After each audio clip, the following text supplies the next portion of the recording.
Hello and welcome to the Slingshot channel.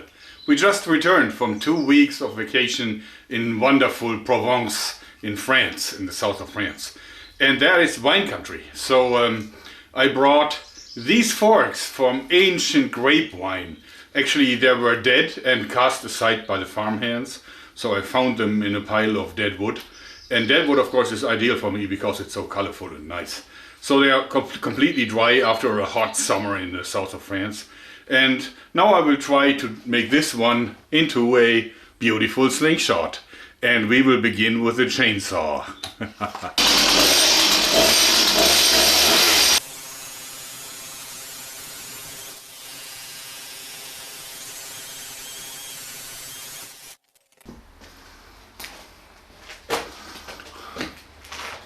So, this is the fork from the inside. As you see, it's very colorful.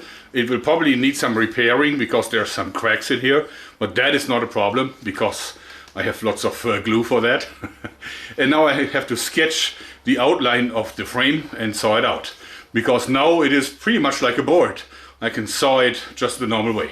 So this is the slingshot that I decided to saw out from this part.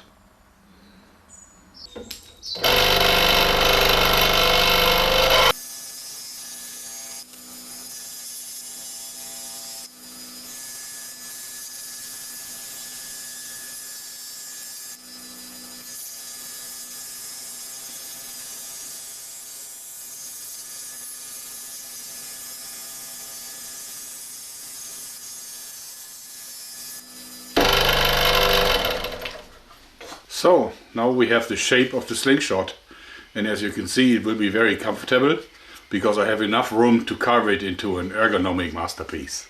And that will be our next step. As you can see here, that will be the profile. So this is so that the webbing between my thumb and my index finger can hold it here, and then there is a nice smooth curve here. And of course we have to slim down the fork, but in a way that it's still substantially supported.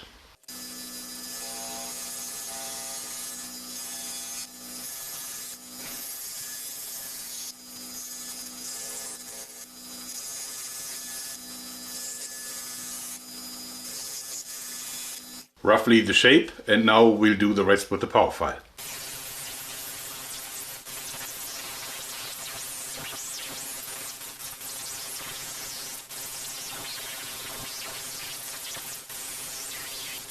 So this is the final slingshot shape, and it is already a functional slingshot, so I could band it up. It's already super comfortable in the hand, and as you see, it is ready for taking the bands. Of course, the finish is not really there at all.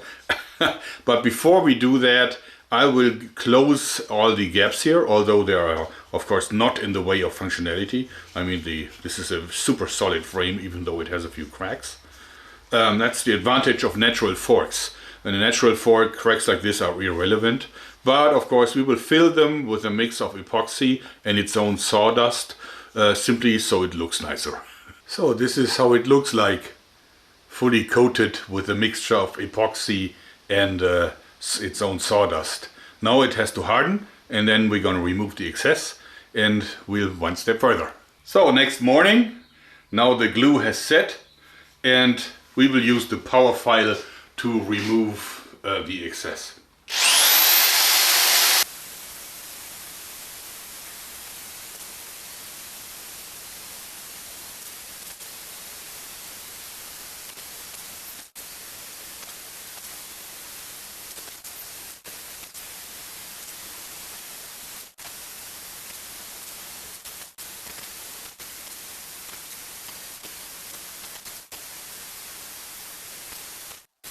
So now we have sanded it with 80 grit sandpaper, and you can now see that the gaps have been filled, and the goal is that you can still see where it was required to repair the frame.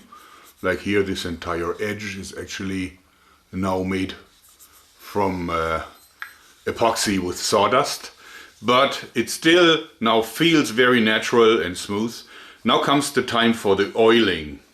So we'll apply linseed oil.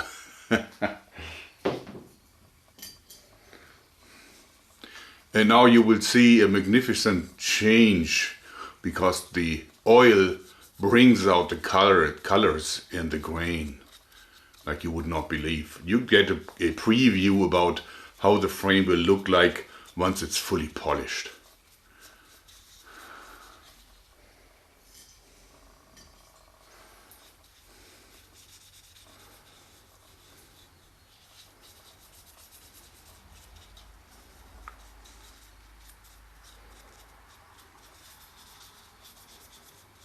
The linseed oil also will soak into the wood and crystallize in it, hardening it. It was actually used in ancient times to harden all kinds of weapon shafts like spears and crossbows and all these things, because the wood will last a lot longer if it has undergone linseed oil treatment. Now look what a difference. So now on a further stage you see that it looks furry. Why is that? Well, because I wetted it down. Simply just put a little bit of water on it, just make it damp. You don't have to immerse it into water, because what happens is then the fibers will erect that have been flattened during the sanding, and you will just now have to resand it and repeat it as often as it takes, maybe 2-3 times, until after watering and drying it is as smooth as before the watering. This is essential because this will give it a much better shine, and it will also be not as vulnerable against humidity and rain. And this is the final piece, actually in its original wooden cage. Yeah, I feel that this beautiful slingshot kind of always existed in there, in that block of wood. And I basically just released her from her wooden prison.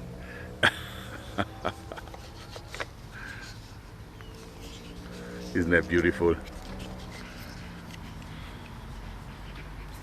So I have now banded it up with a nice set of double TheraBand gold bands. And we're gonna shoot several balls made from lead and steel, 20 millimeter. I think there's 16 millimeter amongst this. There's some 10 millimeter, a 30 millimeter, and there's even the mighty 22 millimeter lead. And it's all shootable with this medium size band. But the frame, of course, is strong enough to also take much stronger bands. And as you see, it also sits really comfortably in my hand, and the fork is low enough for strong bands. Bang! It must have rained a lot because the can is full of water.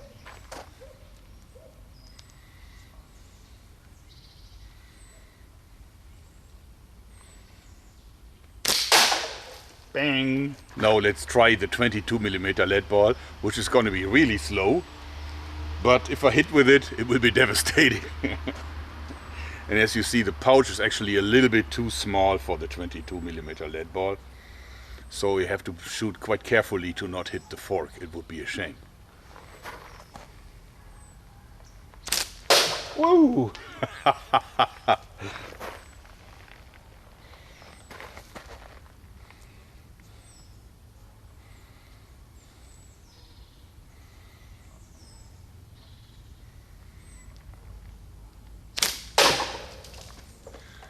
It's so much fun, such an accurate, precise slingshot made from this ancient piece of grape wine. Okay folks, a small update regarding the FairTube campaign for a better YouTube. Remember, we demand better communication style, fairness, and we also definitely want transparency. We want to know the rules, we want to know the categories that they put our videos into. And actually we will meet YouTube in Berlin on the 22nd of October. So this is just in a few days from now, like a little bit longer than a week from now. If you want to check out the YouTubers Union page, we will actually have a call to action shortly before the meeting to have a nasty surprise for YouTube. So I hope you like this, because that's it for today. Thanks, then. Bye bye.